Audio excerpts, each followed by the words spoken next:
Dallas Cowboys win their 9th in a row, the hottest team in the NFL. Another win. Cowboy Nation, we're not backing down. Everybody, you did one hell of a job. And the only thing else I got to say is, how about them Cowboys? I'm Big Ed, and this is the Big Star Show.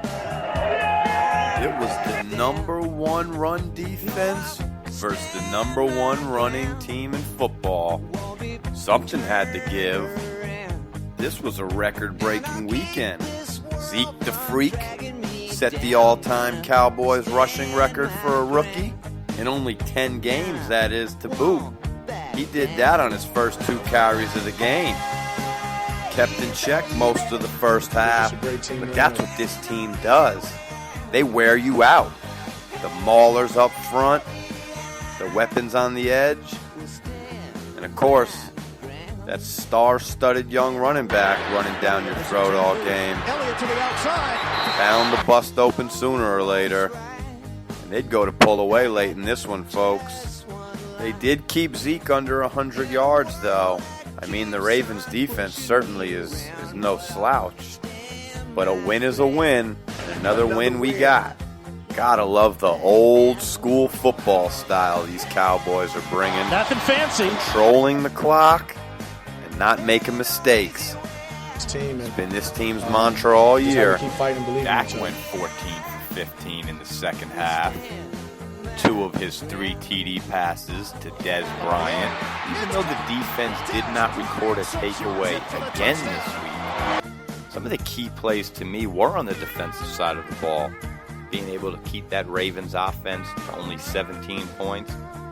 You know, our offense is putting up more than 17 per game. 2 times in the second half, I saw a couple big plays. One by rookie Anthony Brown on 3rd and long to break up a pass and force the Ravens to punt. You know, after the game, he came out and had some strong words for the veteran Steve Smith, saying he had no respect for the man. Another big play was by J.J. Wilcox, a guy I talk a lot about on this show. The guy took a cheap shot from Jeremy Zuda. New Jersey guy, got a lot of love for him, Rutgers guy, but he took a cheap shot on my boy J.J. On that same drive, J.J. would make a big stop on 3rd down, coming to lay the boom, forcing another punt for Baltimore. But what really sealed this thing up comes right back to the offense and that offensive line. The Cowboys' final 2 drives were quite impressive, both consisting of 13 plays, one which ended in a touchdown, almost took 8 minutes off the clock. But then the Ravens came down and scored, and the Cowboys were able to sustain a 13-play drive over 6 minutes. That really put this thing away. Time of Nothing possession. fancy. And the Cowboys continue to dominate in that area. Winning this game completed the sweep of the AFC North this season. Up next, annual Thanksgiving game for the Dallas Cowboys versus division rival, the Washington Redskins. Also want to point out real quick, on top of Zeke's record-breaking performance, Dan Bailey also set a team record. Now he's the team leader, most field goal kick in team history. Pretty impressive for Dan Money Bailey. Also, Jason Witten came extremely close to moving up the record books himself, as he's really reaching in on that all-time Cowboys receiving record currently owned by Michael Irvin. And he's knocking on the door of 8th all-time in receptions. It was a big week. A lot of firsts for the Dallas Cowboys. Just another all-around great weekend of football as I watched with Mac Fu by my side, as I do most Sundays. You know, being a father, you really master the art of multitasking. Watching the game, changing diapers, heating up bottles, fixing your fantasy lineups. You got to do what you got to do. And for those that listened last week and were curious how the next round of playoffs went for my flag football team, let's just say it didn't go well, folks. But there's always next year. But for my Dallas Cowboys, we're flying high right now. Anyway, today's big star, we got a lady out of H-Town, Houston, Texas. And I'm real excited to get her on and talk to her a little bit about the season and life in general. And if you look back and man, Houston, the town So this week's guest, we got Crystal Collins, the president of the Dallas Cowboys Fans of Houston Fan Club. Crystal, thanks for joining us. Hey, thanks for having me, Eddie. Now, Crystal, what exactly do you guys do with your club? Well, it ranges from meet and greets. You know, our main goal was to bring Cowboy fans here in Houston together, find one place for us all to get together and celebrate the Cowboys, watch games, do meetups. We also do quite a bit here in the community in regards to volunteering, a lot of philanthropical stuff, and donations. Pretty much, we do a lot of stuff here with the community. We have a writers group, too, that does a lot of things with Bikers Against Breast Cancer. We go from here to there on what we do. Oh, that's great. That's exciting stuff. Now, when you guys do a meet and greet or a watch party, what's a typical turnout like? It's going to vary. Like this season, we started week 1. We had it was close to about 770. Wow. Depending on if it's a night game or a Thursday game, it could vary. This season, we've had the most was about 900. And a few weeks ago, we had probably about 300 was our least. But a lot of us were out of town for the Steelers game as well. So we travel good, too. So it just depends on the circumstances.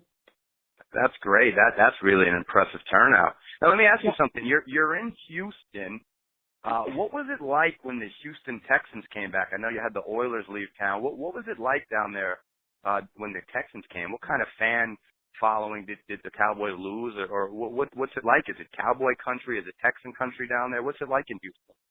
As far as I'm concerned, it's always going to be Cowboys country. So the Texans coming to town, I'm completely indifferent. So it made no difference to me, you know, what happened with that. There's somehow in the mind of a Texan fan, there's a rivalry there. But in regards to me, if you're not NFC or even NFC East, I don't care about you till I meet you in the Super Bowl. That's right. I agree. It was pretty ironic, though, that the Houston Texans' first ever game was against the Cowboys. And I know myself personally, I was stunned when they beat us. Yeah. I was there, so I just remember feeling the same way. Oh, geez. Now, Krista, do you go to a lot of games? I try to do at least 2 out-of-town games a year. I've already been to San Fran, and like I said, I just got back from Pittsburgh. So I do try to do 2 out-of-town games a year, and then a couple here in Dallas. And then, of course, I'll be there this year for the playoffs. So, yeah. Oh, nice. That's great. What was the energy like in Pittsburgh? You know, the Cowboys Steelers. That's a historic rivalry. That was some game. What was the energy like there? Well, it was awesome. I mean, Cowboys definitely represented. I will tell you that the Pittsburgh people were awful. It was a bad experience. I've been to San Fran. I've been everywhere. Well, not everywhere. I've been about 23 stadiums in my life, and this by far was the worst experience I've ever had.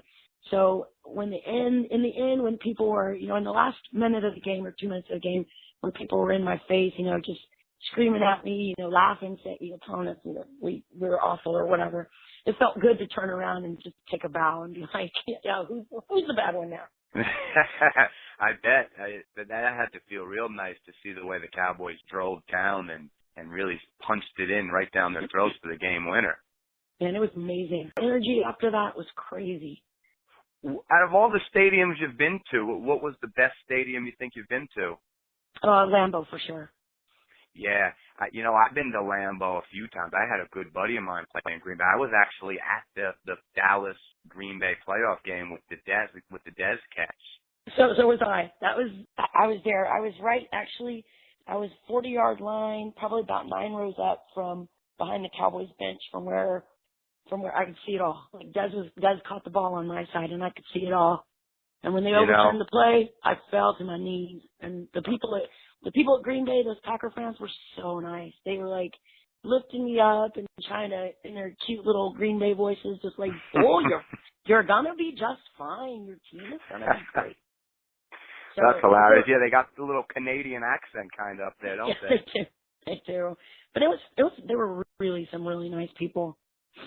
Isn't it amazing how different the fan bases are around the country? Like you said, you go to Green Bay and the people treat you so kindly with such great respect, and then you go to Philly or Pittsburgh, and man, these people are out for blood, huh? Yeah, I'm tempted to go to that January 1st Philly game, but I kind of want to save my money for playoffs, so I may not do it. But I just figured if I could do Pittsburgh, I'm ready to hit Philly straight on. Absolutely. Crystal, let me ask you something. What do you think about this? Do you think there's a realistic possibility that we can have not only the Rookie of the Year, but also the MVP in Dak and Zeke? Absolutely. Absolutely. The numbers, everything, the path that we're on right now, there's nothing to indicate otherwise. Once you would think maybe, even after missing the 4 games of the season, with Brady even coming in and doing what he did, when he first shows back up into the game, like he was looking great, but he's beatable. And Dak's impressive. His numbers are great. Everything looks amazing. Our picks, we did really, really good with our picks this year. But you know what? We did great with our picks the last few years too, building up that O-line. But in regards to your question, absolutely, we're going to take them both. I agree. And Chris, I think you touched on a really great point there. Over the past couple of years, we went through a patch of poor draft picks in the past decade, but over the past few years, the Cowboys have really connected to build that O-line the way they had. And how about this rookie, Anthony Brown? I talk a lot about him on the show because we've asked him to really come in as a 6th-round pick, and he's went above and beyond what you expect of a 6th-round pick. Specifically, let's talk about whose place he took. So when we talk about great picks, bringing Mo in at that the top round pick that we did, I'm going to tell you, I'll be the first to tell you his first few seasons I was completely disappointed. And the fact that Anthony Brown came in and took over already a great space that Mo had already built during this season, because he was looking great. He was looking phenomenal. And for Brown to come in and just kind of take over right where Mo left off, that was amazing. I'm very impressed with him. I'm impressed too with, I heard him going back and talking about his coverage this past weekend, and saying, just what he had to go through covering, what's the kid's house? Steve. And just seeing just how well he did, but still just, I'm really impressed with the kid. I really am. Absolutely. You're sharing my mind state exactly. I was just saying that the other day, and actually in an earlier episode about how Mo Claiborne came with a real chip on his shoulder this season. He had a lot to prove because of his disappointing years. And he actually, here's an interesting stat. Before he got hurt, he led the league in lowest completion percentage when targeted. He was a top player at his position. I wasn't on board. I wasn't on board when he was picked. Plus, I'm not an LSU fan, so already I wasn't impressed. Oh, gosh. So are you a big Texas fan down there? What's the college culture like down there by you in Houston? Well, the Cougars are doing really well here locally. Absolutely. And I'm proud of that. I'm proud of the fact that there's a good, secondary establishment that's doing good that way. My parents' money went to Texas Tech, so I'm a Tech fan. My money went to Alabama, University of Alabama. Texas Tech. Yeah. So I'm pretty lucky in the fact that all my money's at Alabama, so I can cheer them on because I feel pretty confident we're going to go for that number 17 title. It sure looks like they're not going to be stopped. That defense looks absolutely ferocious. It's very exciting for sure. Now, this past weekend, this was a great game against Baltimore. The Cowboys, they were kept in check somewhat the first half, but it was a record-breaking weekend. I'm sure you saw how Zeke was able to break Tony Dorsett's record. Dan Bailey set the all-time Cowboys field goal record. So this season, there's something really magical about the season, isn't there? It feels good. It feels real good. I've always been proud to be a Cowboys fan. Win, lose, or tie, I'm a Cowboys fan until I die. But man, this year just feels phenomenal. I'm so excited for the players, for the Cowboys. I'm really excited for the fans because man, we've been through a lot. So it feels good to finally be able to, just be proud of everything and the aspects of their play. They're doing so good. Oh, they really are. When was the last time you felt this much excitement and you saw this much bright side to the season and really felt like we really had a chance to make a run? Well, we talked about it a little bit, a couple of years ago when we did hit that. We did get to go to Green Bay for that game, and, unfortunately it didn't end the way we wanted to. But even though that excitement, it was good getting those wins. We were, 9-6? What did we make it to? I can't recall right off the top of my head. But the fact that, this energy this season feels way I don't know, like it's more, it feels more like it feels like there's just the excitement with the two rookies, the excitement that we're getting from all that is just making the season just feel just, I don't even know. No words. I'm just excited. I agree. It really is magical, and there's a lot of similarities with this team and the '90s teams. I mean, we got the great offensive line, the weapons on the edge, the dynamic running back.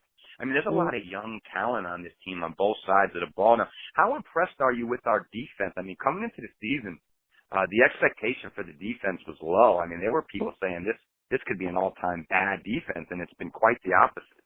Right, and two, in regards to our secondary, I was always going to be one to complain that our secondary was lacking. But now this year, with again, we just talked about Brown. If Scandrick can stay healthy, he's looking good. Byron Jones. I mean, you go through the list of the names there. I mean, to the guy leading the whole thing, Sean Lee. It's just amazing to see what's developed from last year being so lacking in the defensive department to now just being. I mean, it's just amazing to watch. It feels good. I can't just not stop saying how good it feels to be a Cowboy fan. Oh, Chris, I'm loving your energy. And yeah, it's funny you mentioned Sean Lee. I feel like this guy makes every tackle, doesn't it? Yes. Oh, absolutely. I mean, I was looking at the numbers. I think he's got 90-something tackles already. Yeah, but the concern too is it feels good. I'm glad that he's, finally able to get over, for a while he was just getting hurt so much, and it felt like every time we saw something good come out of it, and then we'd see him get hurt. So it feels good to have him healthy and just wreck and shop, because that's literally what he's doing. And I believe the last time I looked, he was like at 91 tackles for the season. Yeah, I think that's what it is. Yep, that sounds about right. Yeah, I mean, overcoming so much adversity with the suspensions early on, the injuries we've faced, it really is exciting. Now, Chris, what I know the Super Bowl is in Houston this year. How exciting is that? That the Super Bowl is in your hometown. That's pretty awesome. I'm actually volunteering for the Super Bowl, so I work in IT, so I'm doing IT work for Super Bowl. Working a little bit at a few of the downtown locations, so I'm pretty excited. And plus, when the Cowboys are here for the Super Bowl, it's going to make it easier for me to get to it. Absolutely, you'll be right there. Now, is that what you do for work? You work in IT? I do, yeah. Oh, that's exciting stuff. That's so you get to do a lot of work from home, huh? Yes, I'm home right now. Oh man, living the dream, huh? It's not a bad gig at all. My company's really good too. I work for a good company, so I'm pretty happy. Oh, well, that's good. That's what's important, being happy with what you do in life, and that's great. I'm happy to hear that. Now, Crystal, I've never been to Houston. I've been to Dallas. I'm looking forward to coming down and joining you for one of these watch parties. If I come to Houston, what are some things that I have to do in Houston? Some must-dos for Houston. So where are you now, Eddie? I'm actually in northern New Jersey, right outside of New York City. All right. So if you come to Houston, first food is gonna be at the top of your list, because you got to get you some good Mexican food and some great barbecue. We actually have a cooking team too in our group, and we'll make sure that they get you hooked up with some of their barbecue, because it's delicious. Ooh, now you're speaking my language. I look forward to that. Now, Crystal, with Thanksgiving coming up, what do you got planned for Thanksgiving? Well, this is going to be my first year not going to the game. It was a tradition with my daughter that we would go to the Thanksgiving game, get dressed up, and head that way. But unfortunately, she's moved away to Thailand, so I decided I'm not going to make the trip without her. Oh, wow. That's exciting stuff. Thailand, huh? I work in education. I almost did a teaching abroad in Thailand, and I actually had to put a stop to that because I had a daughter myself. Have you ever been to Thailand? No, I have not. No, and that's actually what she's doing there. She's teaching English. Really? Wow, that's exciting. What are her experiences so far? Is she enjoying it over there? Yeah, she loved it. She did Cambodia last summer, and so this year she decided now that she's graduated from college, she's heading over to Thailand. Krista, you sound way too young to have a daughter old enough to be out traveling. I'm going to take that as a compliment, but no, I'm absolutely, I'm age appropriate for a mom of a 23-year-old, so I'm good. Well, Crystal, so I just want to let all the listeners know, if you happen to be in Houston, December 18th. You got a really cool event coming up, don't you? You got a meet and greet with Too Tall Ed Jones. That's correct. Yep, he's going to come. I had the pleasure of meeting him this summer in Las Vegas, and I kept bugging him to come to Houston, and finally he gave in. So he'll be here on December 18th to join us here, join the fan club, meet, greet, take pictures, kiss babies, do all that. Oh man, that sounds exciting. That sounds like maybe my first visit to Houston might have to be December 18th. Yeah, for sure. He's so nice. He's just absolutely a very, very nice man. And he talks and he'll tell you stories. He'll talk about the past. He's just a really great guy. So it would be really great for you to come and meet him. Oh, I'd love to. My name's Eddie as well. I go by the name Big Ed. If I meet Ed, he'd be the real Big Ed, huh? Yeah, he's huge. He's huge. Oh man, I did an interview with a Tennessee fan club president last week, and it's funny because he brought up Too Tall Ed Jones as well, Ed Too Tall, and he had amazing things to say as well. He said the same things you're saying, that he was such a great guy, and it was a pleasure to have the opportunity to meet him.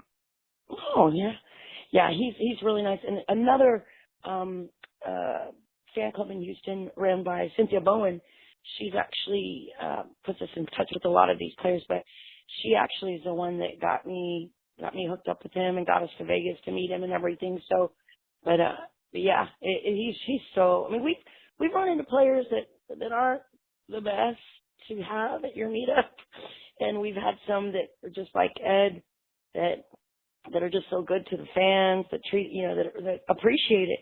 Another one that was really amazing and that just was so thankful for us was Dat Win. We had him come last year, and he was just so appreciative and just spoke so favorably of all of his fans and was appreciative of everything that we do. And that was a really nice meet and greet as well.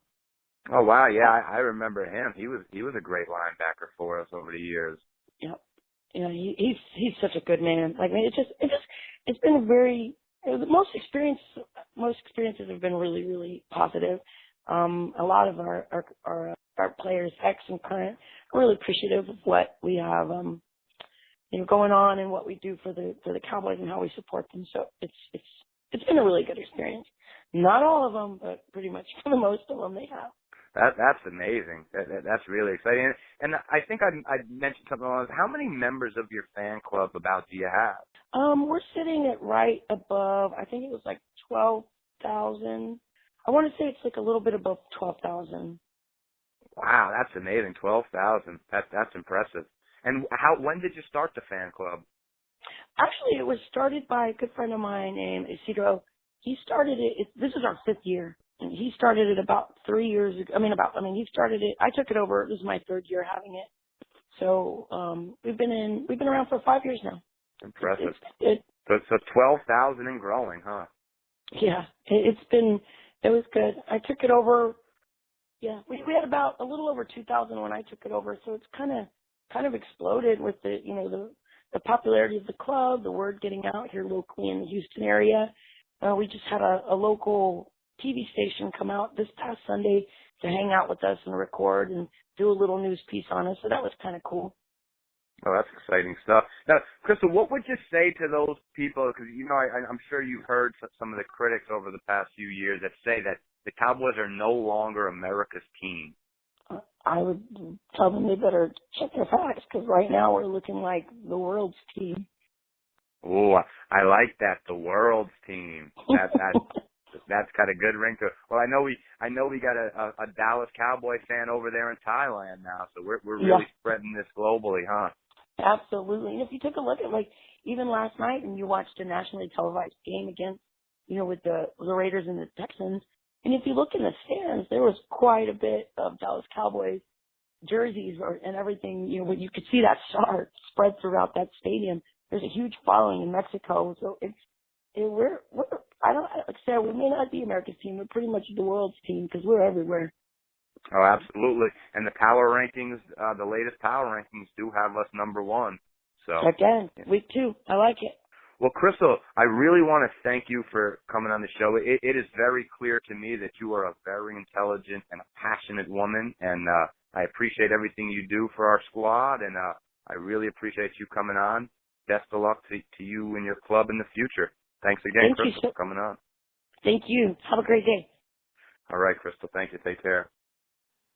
Well, that was a great interview. Again, that was Crystal Collins, president of the Dallas Cowboys Fans of Houston fan club. And now she was a very knowledgeable Cowboys fan, very passionate, has a long history of being a dedicated fan, and she certainly has shown me that she is a highly knowledgeable fan. And it was very great to hear about all the things that she did in the community and the charitable acts that her and her club do.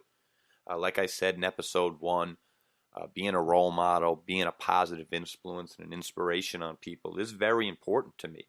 So I'm always glad to have guests on that share those beliefs and do their part and do what they can for their community. So, Crystal Collins, I salute you. I thank you for coming on the show, and you keep doing the great job that you're doing down there in Houston, and I really look forward to coming down and joining you for one of these watch parties in the near future. And again, you could join her and her club every game day at Shamrock's Pub in Houston as they get a watch party going every game. That sounds like a lot of fun. Also, don't forget, I mentioned it in the interview, December 18th, Ed Too Tall Jones. He'll be down there doing a meet and greet at a place called Drink in Houston. That's Drink in Houston, December 18th. Ed Too Tall Jones. I wouldn't miss that. So just a couple of fun stats I want to go over. Fun things that happened over the past weekend. Dak with his 3 touchdowns. He goes to 17 touchdowns to only 2 interceptions. That's an 8.5 to 1 touchdown to interception ratio. That's absolutely incredible. I'm always amazed at quarterbacks that are able to have such production and be so efficient. I remember Aaron Rodgers a few years back had something along the lines of 46-5, I believe it was, or something crazy like that. And, for a rookie, 17-2, that's far beyond any of my wildest expectations. Also, around the league, 12 missed extra points. 12. That's unbelievable. That's an NFL record. I mean, it was just like every single extra point was off the post, wide right. Hard to believe that's all they could talk about on sports radio this past couple days. Another really cool story. This is one that I thought was unbelievable. Joe Thomas Jr. and Joe Thomas Sr., father, son, both had a football game this past weekend. One collegiate, one professional. The ironic part is the son's the pro and the father's the collegiate athlete. That's right, Joe Thomas Sr., running back for South Carolina State. 55 years old, got 4 carries. Although he rushed for -1 yards, he did gain 3 yards on his very first carry. And although he did end up in the negative yardage, he was really positive after the game, quoted saying, "I felt like a hero after the game. One of the happiest days of his life," he said. Meanwhile, his son got his first NFL start last week. So, congratulations to the Thomas family. That's some exciting stuff. Thomas Sr. and Jr. actually played together at South Carolina State as teammates, which is pretty unbelievable. I mean, you hear stories about Griffey's, father and son playing together in the big leagues. I mean, that's as cool of a story as it gets. But to play on a college team with your father is, I'm sure, pretty cool and pretty strange at the same time. I mean, you go to college thinking you're getting away from your parents, getting some freedom, and here comes dad enrolling in school and joining the football team. It kind of seems like something you'd see out of a movie. But, at the end of the day, it's really an inspiring story because, he said the lesson was clear: never give up on your dream. And, the man's dream was to play football at a high level, and he did that at 55 years of age to boot. I mean, that's just unbelievable, and I applaud that man for his accomplishment. He should be very prideful of what he achieved because he achieved something that most don't, that most can't. I mean, it's hard to go out there and make a team like that, and I'm impressed to say the least. So coming up on Turkey Day, we got a full slate of action. I'm real excited. We got the Minnesota Vikings traveling to Detroit, as it looks like these two teams are going to be battling it out to the end for the division. Green Bay certainly looks like they've taken a step back with their depleted defense. Next up at the 4:30 slot, the game we'll all be tuned in on, locked in, another division rival, a division battle. Our Dallas Cowboys host the Washington Redskins, and they've been looking red hot as they torched Green Bay last week. Kirk Cousins is throwing the ball all over the field. Robert Kelly's been running the ball real well since he's took over for Matt Jones. And he had a little bit of trash talk to throw at our Dallas Cowboys, saying, I know nobody here likes those cowgirls. We'll see who the girls are Thanksgiving, buddy, as I expect our boys to use that bulletin board material and take this 9-game winning streak to 10. I expect the red-hot offense to keep on playing at a high level. I expect the defense to keep on the bend-but-don't-break style that they've been playing with all season long. And I expect another Cowboys victory. I expect a great Thanksgiving day, lots of food, family, and I wish that everybody out there has a great Thanksgiving with lots of great food, family, friends, and of course, enjoying some good old football. This episode's going to be a little bit shorter than usual on account of the shortened week and the holiday week, but we'll be back next week with another really exciting guest. I want to thank all of our listeners. I want to thank Crystal Collins and the Houston Fan Club for tuning in with us today. Signing out. Big Ed. Happy Thanksgiving, all. Man, it's action Go time. Cowboys.